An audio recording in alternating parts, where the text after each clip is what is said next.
জাতিসংঘকে আবারও অকাজের সংস্থা হিসেবে আখ্যায়িত করলেন মার্কিন প্রেসিডেন্ট ডোনাল্ড ট্রাম্প। তার মতে গাজার জন্য গঠিত শান্তি পরিষদ জাতিসংঘের বিকল্প হতে পারে।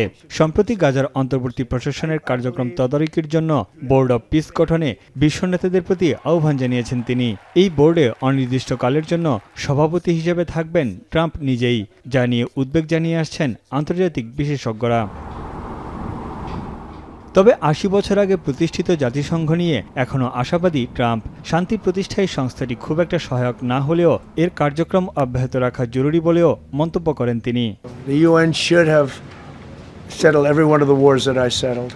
I never went to them. I never even thought to go to them. They should be able to settle those wars. They don't. I believe you got to let the UN continue because the potential is so great.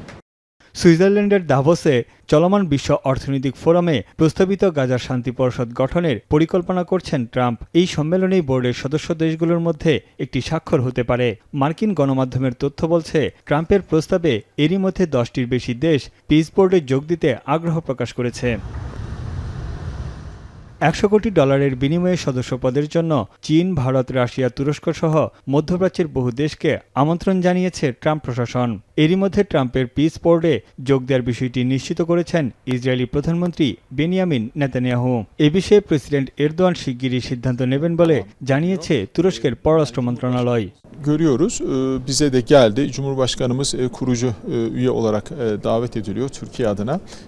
Barış Kurulu'na biliyorsunuz devlet başkanları ve hükümet başkanları düzeyinde barış kurulu. মার্কিন সমর্থিত গাজার সামরিক ঘাঁটিতে সেনা না পাঠানোর কথা ভাবছে ইউরোপের কয়েকটি দেশ। তাদের অভিযোগ, যুদ্ধবিধ্বস্ত এই উপত্যকায় সহায়তা প্রবাহ বৃদ্ধি এবং রাজনৈতিক পরিবর্তন আনতে ব্যর্থ হয়েছে এই কেন্দ্র, যার দায়িত্ব ছিল ফিলিস্তিনি ভূখণ্ডে যুদ্ধোত্তর নীতিমালা তৈরি করা। এদিকে পূর্ব জেরুজালেমে গেল বছর জাতিসংঘের ফিলিস্তিনি শরণার্থী সংস্থার অফিস দখলের পর তা বুলডোজার দিয়ে গুড়িয়ে দিয়েছে ইসরায়েলি বাহিনী। এই ঘটনাকে ঐতিহাসিক হিসেবে অভিহিত করেছেন ইসরায়েলের জাতীয় নিরাপত্তা মন্ত্রী।